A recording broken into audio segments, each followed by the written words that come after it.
to talk about is roads. And let's do some real sort of ABC stuff on this to start with. What causes roads to deteriorate? Why do they get potholes? What are some of the reasons we have problems with roads?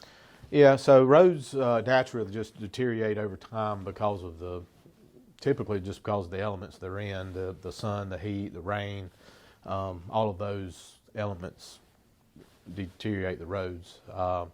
Some accelerate that deterioration, like rain, like we were just talking. The rain, once rain gets underneath some asphalt, it'll pop it up, gets out into that subgrade, and once it gets under the subgrade, when cars roll over it, it just becomes and starts crumbling and alligator cracking and deteriorating at that point. Heat and cold, or? Yeah, heat will definitely. Once it starts oxidizing from the heat getting hot, over time makes it just brittle. That's what the heat will dry it out. The asphalt, the black tar that's in the asphalt, I guess, when it gets over time, when it'll heat up in the summertime, when it's heated up, it's loose and it'll move around. But then in the cold is when it'll get good and brittle, and then that's when that helps deteriorate over time. So, and then once it starts busting up, that's when you got your potholes coming. Potholes, which you get the most calls on, probably, or? Yes, that is our number one, of course. And look, a lot of people say potholes, but you've got a system in place that people, if they report it, y'all try to get out and fix it pretty quickly, usually, right? Oh yeah, we have a policy. 36 hours. Usually potholes, if it's a major, if they call, they use our app to do it. If those guys are out and about and it's in that proximity where they're at, they'll go ahead and do it. I've had a lot of those calls. We'll go into the grocery store, called it in. Before I got back, it was done. Those type of stories. But remind about the app again. Sorry, yeah, ACSC is our Anderson County app, and you can report any issue in the county on that app, and you just pick a road issue, pothole, you can take a picture of it, everything right there on that app. And that pothole, when you do a pothole, it goes straight to that pothole crew at that time. It doesn't usually come through the office. If you call the office, she has to put it in and then it'll go. But if you do it on the app, it goes straight to that crew. So that is the best way to report a pothole. Have people been surprised how quickly some of them got filled? Yeah, like I was Yeah, that story of. Yeah. I've had a lot of those in our work order system. We always leave on a proximity. So if we're going to do a request or fix something, and that proximity, if there's one close by that pops up, or they go ahead and get it while they're there. So that's a feature that. So after potholes, then you got roads that are starting to fail, and that's what we're talking about. We've been talking about, and that's the same thing. The elements have caused, and aging, right, and not repairing over years. What are the other reasons we got all these failing? Yeah, just the lack of maintenance. We do a good job of maintenance what we can with what we have. I think just over road life expectancy is 25, 30 years. We have roads that are, 50, 60 years without any kind of paving or overlaying, or now there's a preservation. Once you do pave a road, you have preservation that you can come in and apply certain treatments that will prolong that road, to keep it in a better state. So, but yeah, we have a lot of that have been neglected over several decades that are now to the point of failing. And right now in the budget, you've got how much for potholes and how much for paving? So I have about $300,000 that I use for potholes and doing asphalt maintenance. And for paving, through our budget, I don't have any paving funding right now. So the state C funds are all you get for that? That's our only source of funding at the moment. Is we have to go and apply through our CTC. Yep. And that, at least based on the math we've talked about in the past, it provides enough money to pave about 2 miles of roads. That's on average yearly they get about $4 million total to the C funds, and I typically get about $2 million of that just because of the size of our network and being the biggest entity that applies for that money. So, but yeah, about 2 miles is give or take. Yeah, we get that, and that's really nothing. And percentage-wise, bridges might be an even bigger problem. Is that fair to say? Yeah, bridges just as big, probably bigger. But you actually have some bridges that some vehicles can't use, right? That is correct. Yeah, we have a lot of, I think we currently have about 53 that are load rated, which means there's some type of deficiency with that bridge. It can no longer hold the weight. When it was built new, it can't hold that weight anymore, so we have to load rate it so that certain vehicles, tractor trailers, Fire trucks, school buses, a lot of heavy, they just can't use them anymore, and that's a problem. That's a big problem. Which brings us to the study we've talked about a little bit. They're finally getting you some of well, they've gotten the initial findings, but we're finally getting to the place where they're going to give you a final report here in about a month, identifying all the roads and where we are. And it looks like from the stuff we looked at, maybe at least a third, a little over a third, are either poor or failing or have already failed. Is that right? That is correct. Yeah, about a third. And the deterioration is pretty quick on all roads, so the ones that are in the poor condition are going down quick. Is that? Yeah, once they hit a poor condition, they can only, they're the worst roads out there, so they're not going to get to, they're going to go down to dirt at some point. Is what they're going to go back to gravel. Well, I guess it was more like 40-something%. It was more than a third. It was about 40. Yeah, those are typically our. Yeah, I don't know what to say on that. And so, just so people know, one of the big things you are doing with this is prioritizing which roads will get fixed when funding becomes available. Correct. And it's based on how long people have been waiting and how heavily traveled. Is that right? Yeah, that's kind of our initial approach. Like I said, we're still kind of tweaking but right now we've had several years of people that have called in and said, hey, I've been here 30 years, my road's never been paved. So we put that on our list. We do have a list that we keep now. So when funding does come available at any point, we try our best to address the roads that are on our list now. But a lot of those roads, so the study that we've done and the numbers and what we're getting, a lot of the roads that people have called over and over about are on our list. So thankfully, those are going to get paved. It just depends on, our plan right now is to start with those heavily traveled, the higher, we call it ADT, it's the average daily traffic on those roads, and the classification of those roads. Typically are the collector roads, the higher volume traffic. We want to get those safened up and in good condition first, but we will pick those that have called. That will be a factor. There's a couple of different factors on there, but those are the two that we're looking at first. I don't want to talk about that safety in a second, but just to remind people, they brought in a high-tech vehicle that traveled every inch of Anderson County roads. Oh yeah, yep. And they measured. Tell me what they measured. Came in. Okay. Yeah, the van came in with all the high tech. It's got lasers, and it pretty much just scans every inch of our roads and goes down, and it's looking for any of those imperfections of alligator cracking, potholes, and it's also measuring the ride of that road, the roughness of the road. It calculates. It's got all type of sensors on the van, but it'll do any kind of rutting if trying to catch it, alligator cracking, any of the potholes, any of the just the rideability can tell you that the subgrade, there's something wrong there and it's starting to fail, and it'll, so all of those factors go into the number that they give us as far as the overall, the OCI is the overall condition index, yes. I know you work closely with first responders, our law enforcement, EMS, and those folks. What do they tell you about safety and as a factor on roads? It's a really big, we have a lot of, a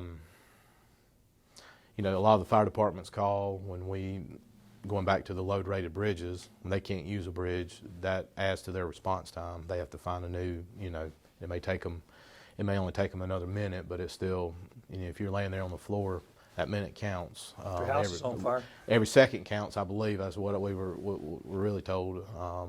If you have a heart attack or whatever, I think every second counts. So, and then just the safety of our, even the sheriff's office trying to respond to a call, and you've got roads that got potholes and just really bad condition. They're either going to have to slow down a little bit, or they're going to have to weave and try to miss those.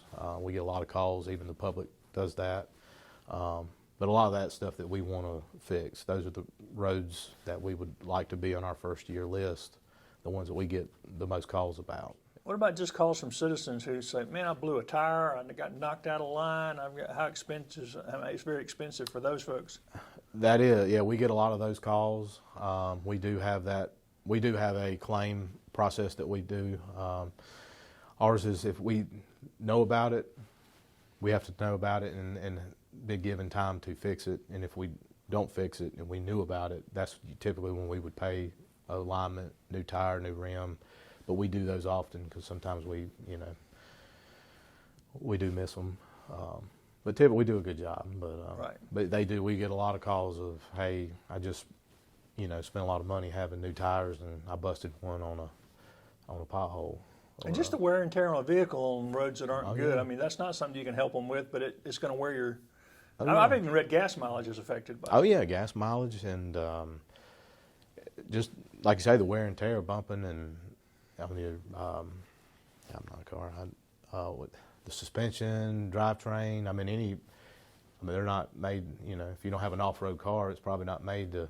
Some of our roads, unfortunately it's probably like driving off-road. So. And I know with working with economic development and with administrator and people, I know industrial recruitment, they come in and look at roads too, don't they? Yeah, they do. They wonder what your road situation's like. And oh yeah, they'll look at them and. Because Michelin, I remember that was one of the impetuses for the state gas tax. Yep. They told South Carolina to do something about the roads. Yeah, do now, that. And let's talk about that for just a second. The state gas tax, Anderson County gets very, very little of that, right? Very little, yeah. That is our CTC money. That is where. Right, that's what we were talking about earlier, yeah. That's the money that. So when you pay that gas tax at the pump, all that money goes to Columbia, and they set a very small portion of that into another pot for the CTCs. My understanding is there's a little over $90 million divided among 46 counties. That is correct. Yes. It's based on the area, like the land area of your county, how big your county is, the population, the road miles you have in that county.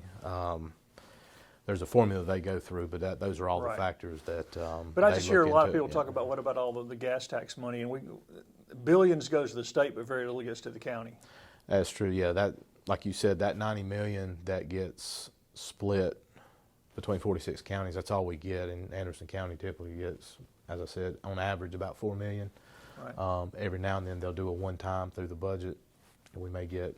This last time we got about $8 million, I believe, and we're very thankful for that. But and since the county has been, we had road commissioners, now county council the last almost 50 years.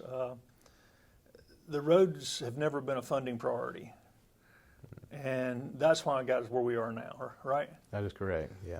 So now county council has worked to say, okay, these things we talked about, safety, the cost of citizens to their vehicles and stuff, and then economic development. If the company comes in here and looks and we got bad roads, we may lose them to somebody that doesn't. So now they're talking about, in November, council approved a referendum to have a 1 penny tax.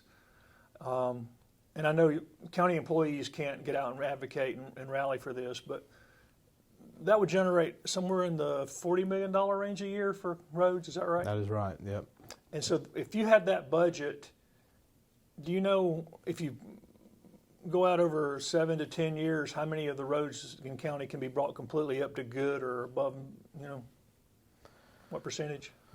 I'd say in the mid 80s to high 80s. I think we could get at least, I'd say an 86% of our roads would be touched and brought up to a good and fair condition. Yeah, that'd be And right now we're in the 50s, right? 62. Yeah, 62% is our average. Like our, are you talking in the good and sorry? Right, and which are all deteriorating as we sit here and talk. As we sit here and talk, yeah, every and road you just said it's been raining. If we have a super hard freeze for a few days, those numbers that are in good might be in the fair or poor pretty quickly. Exactly, yeah. It doesn't take just a hard winter, and all of our numbers and our inspections are, which we add a little bit of something in there for those, deterioration. There's factors that we put in the curve that we know. Right. But, yeah. Well, you're not an elected official, so they don't let you decide these kind of things. They do not. No. But if for some reason the referendum didn't pass, what's the road condition going to look like for the next 7 to 10 years if we don't find a source? Based on our scan here, they've run some different models for us that if we currently kept on doing what we're doing, and you just said we had 4 million through CTC, if that was our number, we're just going to continue to deteriorate and decline, and I think over 6 or 7 years, we're in the 60s now. It'd be down in the 40s. So it's just all of our roads just continue to deteriorate over time. So that's if this should not pass. That's what would, yeah. You talked about how good your staff is and the work they do. Is it frustrating for them that they know there's stuff that could be done that they just don't have the money to do? Oh yeah, that's from everybody. We're here to help. We want to, we're public service. We want to help. Y'all got roads in y'all's name, so people blame y'all for. Yeah. Roads is that's we talk about that daily on we talk about projects and how we know the fix, we know how to this is what needs to be done, and but of course we don't have the funding to do it, so it makes it frustrating and then we have to tell a citizen we know we just don't have the funding to do it, so then we feel like we can't help at that point, which we can't, so we try to find other ways of almost putting Band-Aids on, putting what's a temporary type solution we can do now that we can fund out of our maintenance budget. That's what we have to, so. Well, next time we meet, it'll probably be in March, early March sometime, you should have a list of all the roads that are prioritized and a map of all the places they looked at that will be able to let citizens see where they examined all the roads and what roads are poor, failing, which ones are okay. Generally speaking, the ones that are okay are almost all new roads, right? Yeah, typically those roads are going to be the ones that we've paid in the last 2-3 years, or new subdivisions. We have a lot of growth and development in the northern end going over. Everywhere we see growth, those new subdivisions, those roads are good roads right now, and that's. But you're putting this together so the public can see what y'all want to do. You want everybody to know. Here are the roads we want to fix in year 1, year 2, year 3 when we get funding. Is that right? That is right. Yeah, that is our plan. We're tweaking, not changing just how we show it to the public. I mean, we have it now, but to kind of simplify it so when you look at our map, you'll be able to see color-coded year 1 roads, year 2 roads, year 3, year 4. Taking it from geek speak now, which is all numbers into. It's all numbers and stuff that I'm not a number guy or an engineer or but we're just talking about. We wanted to show the name of the road and. Yeah, we want to show the basic. Somebody asks, "Is my road on there?" They could pull this interactive map and they can look at their road and they look at any other road. And then they can pull up your list based on that map of what's going to get fixed the first year. And yeah, we're going to look at our, the calls that we have, the system that we have, and I do believe most of those calls that we get are already on a lot of that. So a lot of that won't change. It's just plugging it in, and the other factors of the ADT and safety. If there's a lot of crashes on a road or something like that, we may push that one up a little bit just for safety, and apply a safety package. Some of them will need right of way. We have a lot of roads that they don't have any shoulder. There's just a lot of safety. So if we can find a road, find these roads and widen them a little bit, put shoulders on them, make them a little safer. Those are all the things that we're looking at, not just, oh, that asphalt looks bad. We need to, we're trying to take that holistic everything into when we look at a road. So we're not, you pave the road, but you still have a major safety issue on this road, or, maybe it needs guardrail, or maybe it needs, trees removed or something of that nature. So we're trying to look at everything when we're doing it. So, yeah. So next time we meet, then we'll be able to show people where the maps are and Yeah. what the plan is. Yeah, we'll be able to show some, we'll be able to pull up maps and show year 1, year 2, all the way out to year 7. And